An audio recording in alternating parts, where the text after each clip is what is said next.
If you were trapped in the jungle and a bloodthirsty plant was trying to eat you from the inside out, what would you do? No one is coming to help, and nothing will save you from this giant monster. I'm going to break down the mistakes made, what you should do, and how to beat the man-eating vines in the ruins. This man is going to regret ever visiting an ancient pyramid. Jeff here is a med student on a holiday in Mexico and is enjoying his time off when his girlfriend Amy suddenly realizes that she's lost her earring. Worried, she starts looking for it, and their friends try to help her but have no luck. That's when this German man Matthias approaches them and hands over the missing earring. Thankful, the med student invites the tourist to join them and asks why he's here. The German reveals that his brother went to a Mayan pyramid in the middle of the jungle, but he hasn't returned. And what's strange is that it was never listed in any guidebooks. That makes the others excited to check it out, and Matthias happily offers to take them there tomorrow. The friends can't wait to see the ruins in person, but soon they'll be trapped there with a monster plant hunting them down. The next morning, they arrive at a rural town, and the German tries calling his brother, but he won't pick up. They'll have to get there by themselves and approach this taxi for a ride. When the driver finds out where they want to go, he refuses until Dimitri here bribes him. The group quickly climbs in the back and leaves the town, later arriving in the middle of a rainforest. Exiting the vehicle, Amy here notices the taxi driving away and asks how they'll get back. Her boyfriend reveals that they can call the driver using Matthias's world phone, and with that problem out of the way, the German looks around for his brother, discovering the man's abandoned Jeep nearby. It's clear they're on the right track, and the group travels through the forest until they reach a clearing with a massive pyramid at its center. Suddenly, a Mayan villager arrives on horseback and starts yelling at them in a language they don't understand. Approaching the man, Jeff thinks they have to pay a visitor's fee and tries offering him money, but he refuses. That's when more villagers come riding out of the forest with weapons and back the old man up.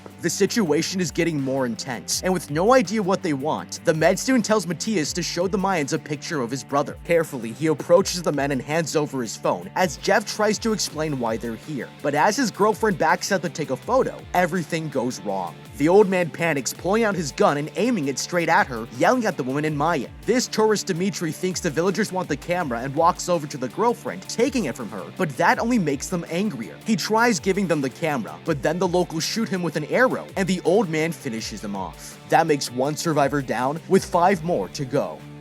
Okay, this is terrifying. These angry Mayans are willing to kill, and the group has no idea what they want. It took less than 5 minutes for villagers to rush out, and they get angry at anyone who even gets close to the pyramid. If this group was using their powers of observation, they could have saved their friend's life. The Mayans don't want money, and have arrived with weapons, but don't have them drawn on the friends. They're clearly worked up about something, but are not speaking a language the group understands. And for all these people know, they could be upset about any number of things. Jeff here should have figured out that they are willing to use violence and yelled at his friends to keep completely still with their hands up. This prevents them from accidentally making a move, such as going close to the forbidden pyramid, which will set the Mayans off. Once everything calms down, both sides can rely on body language and other clues to communicate what they want. This move would also have given Jeff more time to work out what they need in order to stay alive. Now, taking a look at his surroundings, Jeff should have factored in that they're in the middle of nowhere. The village is remote, and these people wear simple clothes while traveling by horseback. This tells them that the villagers are likely poor, and it would make sense for them to want as many tourists as possible to be pumping money into their local economy. This makes the villagers' desperation for the friends to leave very important. If I were Jeff, I would think back to the taxi driver calling this place no good, and the villagers blocking the path leading to the pyramid, and realize the ruins aren't shown on any map because the villagers are hiding it on purpose. Putting all this together, it tells us that there's something wrong with this place. It is highly suspicious, and we are in a lot more danger than anyone realizes. We should listen to the Mayans and get all our friends out of there as fast as possible. If anyone is on the pyramid, we can see that they already have a tent set up, meaning they likely have supplies and shelter to last for at least a few more days, and don't need our help right away. The best thing we can do is to keep ourselves alive by leaving. On our way out, I would make sure to hide my camera and discreetly take a photo of Matthias's brother's abandoned Jeep. This lets us get away with the new information and evidence which we can take back to civilization and go to the authorities for help. If the cops won't help, there's even a German embassy in Mexico City where we can have fun in Dragon City. Dragon City is a free-to-play mobile game that is available on both iOS and Android platforms. It's a world of fun, and currently my favorite mobile game on the market. Collect over 1,000 dragons that all come with their own unique features, breeding them together and forming a powerful dragon empire. grow food, earn gold, and find gyms to build up your own customizable city, where you'll be keeping all of your friendly creatures. Personally, my favorite feature is the ability to take your empire online and fight PvP battles in the Master Arena, putting your dragon to the test against other Dragon Masters. Not only that, you'll want to make sure to complete exciting weekly minigames to claim daily prizes and capture new dragons. You can train these little guys and teach them all kinds of attacks, evolving your draconic army to beat anyone that gets in your way. There's even dragons based on some of your favorite YouTubers like the Sidemen, among many others that you can hatch and add to your collection. Download Dragon City for free by clicking the link in the description, or scan my QR code on screen to get a special free starter pack with 15,000 food, 30,000 gold, plus the rare zombie flame dragon. Thank you to Dragon City for sponsoring this video. The tourists are shocked and beg the men to put down their weapons, but it's useless. The villagers refuse to back away and force the survivors to run up the pyramid as more Mayans arrive. Reaching the top of the ruins, the group finds tents have been set up, but it's strange. This was supposed to be an archaeological dig site, but there's nobody here. Desperate to escape, the med student asks his friend to call for help, but there's a problem. They're out of range of any signal towers, and the German gave his world phone to the old man earlier. They can't call anyone now, and the group realizes they're stranded, surrounded by brutal villagers that will kill them without mercy. The boyfriend begins to look for an escape route, but that's when the German spots his brother's corpse wrapped up in vines. Horrified, he starts taking them off and breaks down in tears. It seems like the villagers had killed the man and dumped his body in the pyramid, but soon they'll discover the horrifying reason this place is hidden. Later, the med student watches the Mayans through his binoculars and notices they're setting up camp around the clearing. The tourists are being trapped here, and they still can't figure out what they did wrong. Walking over to the others, Jeff suggests that the villagers are kept as human sacrifices, but there's some good news. He reminds them that the dead tourist friends know where they are and might come looking for them. But even if they don't, the police will be called once the hotel discovers they haven't checked out and are missing. It's their only hope to escape, and the survivors will need to ration what little supplies they have left. But that's when the group hears a phone ring. The German recognizes the ringtone as his brother's and realizes it's been dropped inside of the pyramid. Somehow it's getting a signal, and that means if they retrieve it, they can call for help. Matthias quickly sits inside the rope saddle and takes a lantern as Jeff turns the crank, lowering the man into the darkness below. But that's when everything goes wrong. The girlfriend realizes the rope is starting to break, and the men try to pull him back up, but it's too late. The line snaps, and he plummets down the shaft. Shocked, the group thinks he's dead, but then they hear him moaning in pain. He's managed to survive, and the boyfriend insists one of the girls has to go down there to rescue him, while the others work the crank.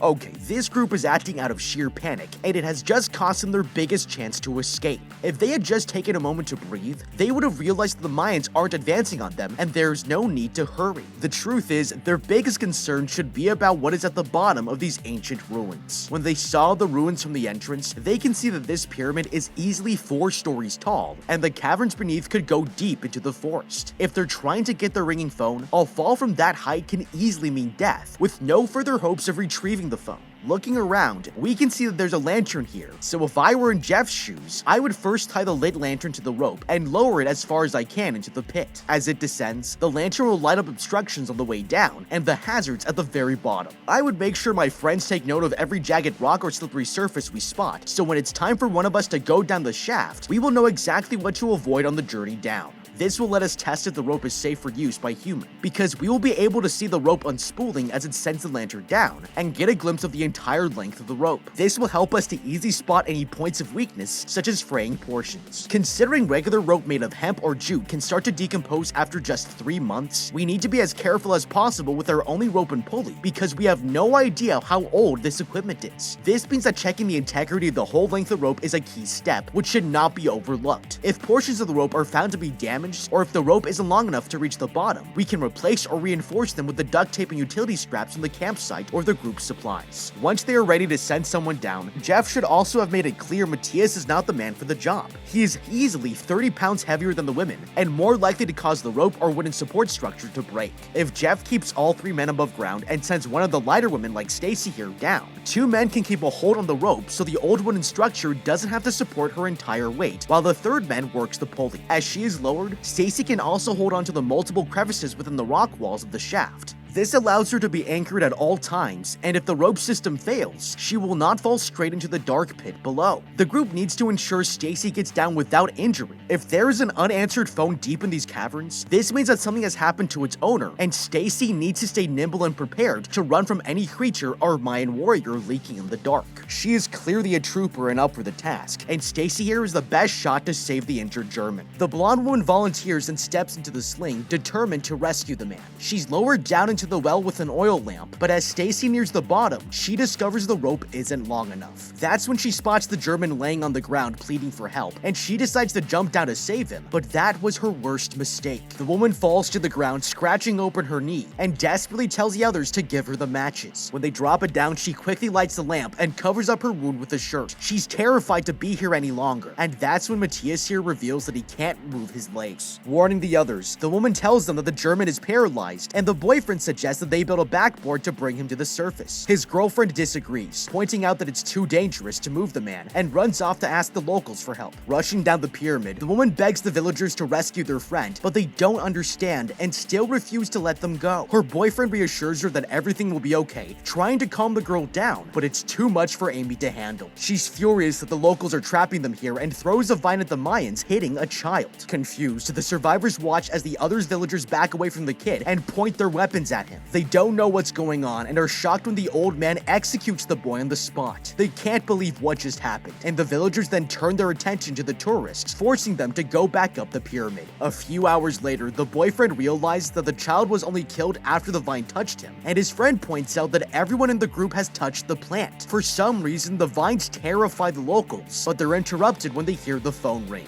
Inside the pyramid, the woman tracks down the sound and to her horror, notices the bushes suddenly move. Something must be here with them, and she backs away, begging the others to rescue her soon. That's when Amy arrives on top of the makeshift backboard, but there's a problem. It can't reach the ground because the rope isn't long enough, so the women have no choice but to lift the injured man onto the stretcher. Struggling, they manage to put Matthias onto the backboard, and they're all taken out of the hole. But when the boyfriend checks the man's condition, it's not good. They can't risk moving him again, and he suggests they search for some medicine that can ease his pain.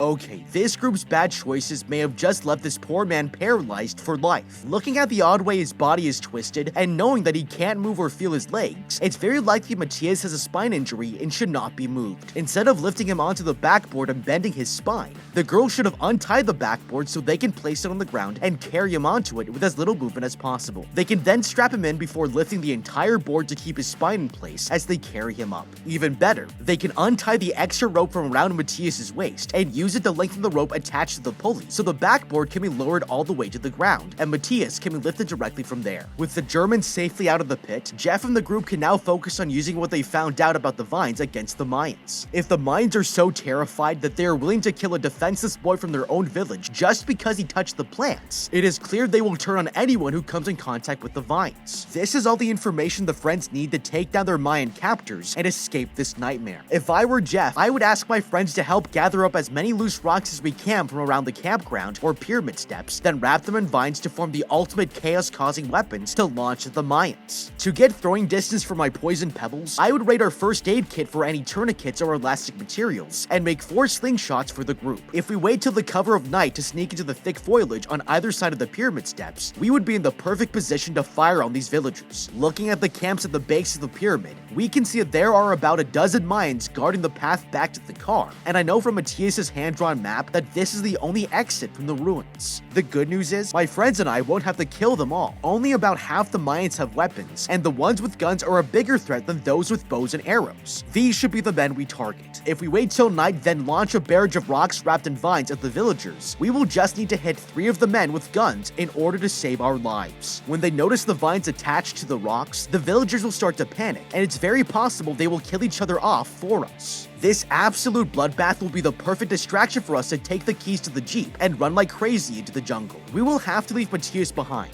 but at least this plan gives some of us a chance to escape, and we can always come back for him later with help. Splitting up, the group looks for supplies, and Amy discovers the keys to the Jeep they found in the forest when her boyfriend calls out to them. He's discovered Dimitri's plane ticket, and the flight is scheduled to leave tomorrow at 7 a.m. This means that once his friends realize he's gone missing, they'll come to the pyramid looking for him, and it's only a matter of time before before they rescue the tourists. It gives the group hope they'll survive, but the locals are determined to keep them from escaping and will guard the perimeter until they finally die. The next morning, the boyfriend wakes up and heads out to pee, but notices something in a bush. Taking a closer look, he discovers a watch wrapped around the wrist of a dead body and backs away in surprise. It makes him certain that there's something strange about this plant, and soon they'll discover why the locals are keeping them locked down. Meanwhile, Stacy here wakes up in the tent and immediately feels something is wrong. Throwing the blanket off, she discovers vines growing out of her leg and panics. She doesn't understand what's going on, and her boyfriend starts pulling it out, but this is only the beginning of something much worse. Outside, the German begs for help, asking Amy to take off the blanket, but when she removes it, the woman sees that vines have wrapped themselves around his broken legs. Horrified, she screams for her boyfriend, and Jeff rushes over, tying down the man's wounds to stop the bleeding. It's nothing he's ever seen before, and he takes a step back, trying to figure out what to do, when the phone inside the pyramid starts ringing. Coming up with a plan, the med student explains that both girls will each take a torch and search for the phone inside the ruin. They're lowered down to the shaft, and once they're both inside the pyramid, the two survivors light their torches, following the sound of the ringtone. Heading deeper into the building, they notice someone wrapped up inside the vines, and as they get closer, realize it's a rotting corpse holding the ringing phone. Amy quickly takes it, but discovers something's wrong. The device is actually broken, and that's when the girls hear the ringtone again. Following the sound, Amy here realizes that the flowers are imitating the noise, and she reaches out to inspect one, but that was her biggest mistake. Suddenly, the plants latch onto her hand, but she manages to rip it free at the last second. The vines must have lured the survivors into the ruin, and that means they've fallen for its trap. The girls run for their lives, terrified of being left to die here, but as they make their way out, the plant manages to catch Stacy. It's going to eat her, but the other woman pulls her out of its grasp and quickly grabs onto the rope, screaming at the others to pull them up. The survivors are lifted out of the pyramid seconds before the vines can drag them down and return to the surface, traumatized by what they saw.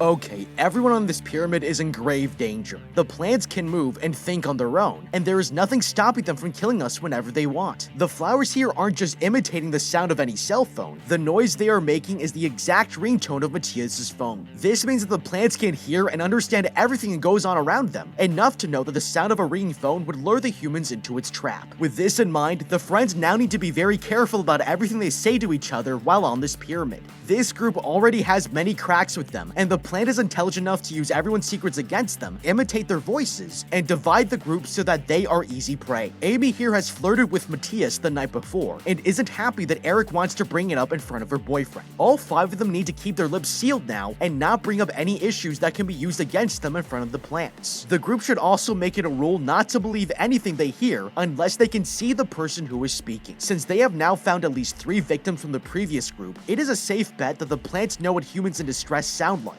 This means that any cries for help, screaming, or begging they hear could just be the flowers imitating a previous victim's final moments to lure them into another trap. The friends should also use their time trapped in the pyramid to figure out what the plant's weaknesses are. They should isolate a portion of vines near their campground and test its reaction to being set on fire, being exposed to intense light as magnified through the binocular lenses, being doused in alcohol, or any other weaknesses they can think of. Figuring out what the plants are afraid of will tell Jeff and his friends how to fight them. From what they've seen so far, the vines become very mobile while underground, but don't seem to be as agile above ground. This suggests that the plants are more dangerous in the dark. Using their remaining hours of daylight, they should test this theory by taking a walk around the ruins and study if the plants grow more densely in areas of shade. The plants also don't seem to be able to grow past the base of the pyramid. This may be because they have a central nutrition or power source within the pyramid, which the group can also try and find by exploring. Once they have a better idea of the plant's weaknesses, they should set up a secure zone for Matthias to rest and for the others to sleep.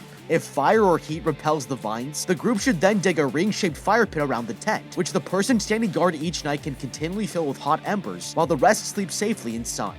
Later, the men ask the women what happened, and Amy explains that the plant growing on the pyramid is a living, intelligent creature that tricked them into going down into the ruin. They insist the group needs to leave now before it murders them, but Jeff here argues it's impossible. The villagers will kill them if they do, so his friend volunteers to go out there alone and try to get help. He believes that no one is coming to save them otherwise, but Jeff disagrees, thinking the safest thing to do is wait. Later, the med student checks on the injured man's condition and it's getting worse. Walking over to the others, he tells them that Matthias will die from infection unless they cut off his legs. The survivors can't believe what they're hearing, but the man pulls out a small knife, making it clear he's dead serious. They refuse, not wanting to kill the guy, but that's when the German speaks up, begging them to save his life. With the decision made, the med student gives him some tequila and explains that they'll need to break his bones before they can cut his legs off. It'll be a brutal operation, and after making sure Matthias has a belt to bite down on, Jeff tells the girls to stay inside the tent. The friend holds onto the German man's feet, and that's when the med student lifts up a massive rock that he swings down into his patient's leg.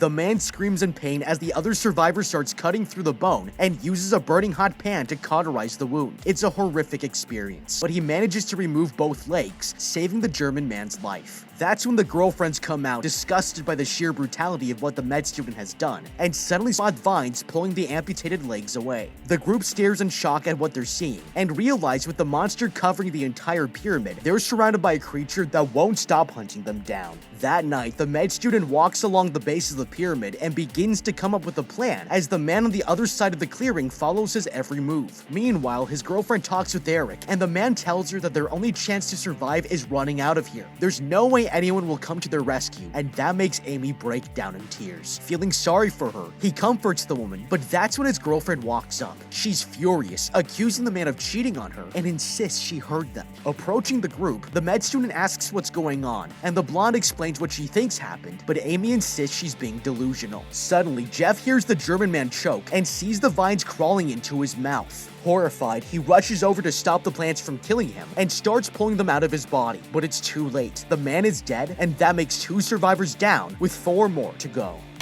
Okay, this major mistake just cost their friend his life. The group has forgotten that they have already seen these killer plants move quickly and grab its victims. By leaving this man laying on the ground in the open with both his legs cut off, he is completely vulnerable to the plants. The other 4 should have taken turns to keep watch, with at least one person paying undivided attention to Matthias at all times, and there is no reason why the German can't be moved closer to or even into their tent for the night. Since Matthias can't move and can barely talk, they should have given him another method to alert the group if he ever needs help, like the emergency button patients have in hospitals.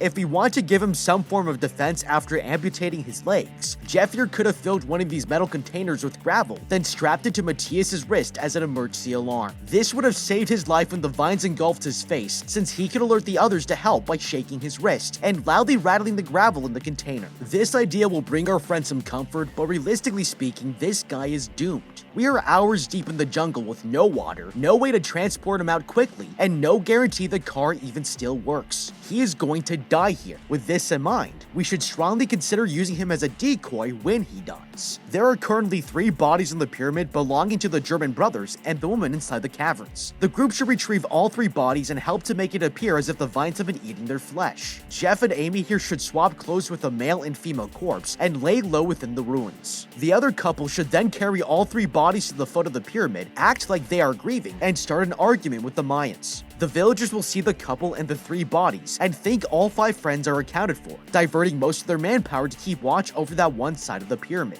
This leaves the other side of the pyramid less guarded for Jeff and Amy to sneak away and get back to an area with phone reception to call for help. The group realizes they cut off his legs for nothing, and the blonde woman freaks out. That's when the flowers around them begin mimicking her, driving the woman crazy, and soon it'll claim its next 2 victims. The next morning, the med student watches the villagers salting the earth around the pyramid and figures out it's to keep the vines from spreading, but has a horrifying realization. Since no wild animals ever come to this clearing, they must have learned to avoid the area after a long time, and that means this plant has been hidden by the Mayans for years. The tourists were just unlucky enough to find it, and now they're going to die here. That's when their friend Eric interrupts their conversation and insists they need to see something. Inside the tent, the blonde woman shows them her back, and they're shocked to see vines are growing inside her body. They need to remove it, and without any good options, the med student has to perform surgery again. It's too much for any of them to handle, and the group sits in silence, thinking about their chances of survival, when the girl tells them that there's more vines under her skin. At first, they don't believe her, insisting she's just being paranoid, but then they see one poke out of her head. They know it's only a matter of time before she gets killed, and there's nothing they can do to save her life. With no one watching, she grabs a knife from a bag, but that's when she hears the flowers speaking to her, and her boyfriend tries to convince her to drop the weapon, but that was his last mistake. His girlfriend turns around and stabs him in the chest. Okay, these vines can think, and they love to play tricks on the humans. If they have wriggled under Stacy's skin, it would be safe to assume that this is a part of a master plan to hurt the humans. After all, organisms found in the natural world, such as the horsehair worm parasite, have been known to infect their hosts and control their actions. This is the last thing the group needs right now, and if they had figured this out sooner, they could have restrained Stacy instead of letting her wander off and find a knife. The backboard is the perfect tool for this, as it is a portable and relatively comfortable surface with straps to secure Stacy's bodies and arms while the others sleep. If she ever needs to get up, she would have to wake one of her friends up where they can accompany and reassure her instead. Now, the way Eric approaches his girlfriend is also a terrible idea. Students of martial arts will know that apart from running away, the best way to defend against an attacker with a knife is to disable the hand holding the weapon or to knock them off balance. The other three should have coordinated their approach. Amy here can catch Stacy's attention talking to her and asking her where she still feels the vines under her skin, or basically any questions that will get her to pause, think, and not pay attention to the group sneaking up on her. Eric can then grab her right wrist while Jeff and Amy push her to the ground. If Eric wants to do it himself, he could even bear hug Stacy from behind, pinning her right hand to her body below her elbow and giving her no room to swing the knife. If these three had just planned their approach together, they would have easily overpowered the injured woman, and Eric would not have been stabbed by the woman he loves. Shocked, the man drops to the ground trying to hold on to his life, but the knife has penetrated too deeply and they watch their friend die in seconds. That makes 3 survivors down with 3 more to go. They've lost another member of the group, and the blonde woman starts crying, horrified by what she's done. That's when the vines start pulling Eric's body away, and the med student tries to stop the plants from taking him, but it's useless. With one hand injured, he can't pull them off fast enough, and he gives up. Overwhelmed with guilt, Stacy begs for the others to end her suffering, and the med student decides to grant her last request. That makes 4 survivors down, with 2 more to go. After finishing off the blonde woman, Jeff comes up with a plan to help his girlfriend escape, telling her he'll distract the villagers so she can run for the Jeep and drive away. At least someone will survive, and the two of them kiss, knowing this might be the last time they see each other. With that, the man walks down to the base of the pyramid and drops his girlfriend on the ground, catching the attention of the Mayans. He begins walking away, and the locals follow after him, keeping their eye on the man, but that was their biggest mistake. Once he's certain they won't catch up to Amy, he screams her name, and the woman gets to her feet, sprinting for the tree line. The villagers shoot her boyfriend with arrows and finish him off, making that 5 survivors down with only 1 more to go. The woman rushes through the trees and manages to get back to the abandoned Jeep. Jumping into the vehicle, she puts the key in the ignition and steps on the gas, leaving the villagers in the dust. Amy has finally escaped, and she's learned a valuable lesson. If the locals tell you not to go somewhere, take their advice and don't go. It might just save your life. But what do you think? How would you beat the ruins? Let me know in a comment down below. Thank you so much for watching, and thank you once again to Dragon City. Definitely check them out using the link in the description for some awesome rewards. Have a damn good day.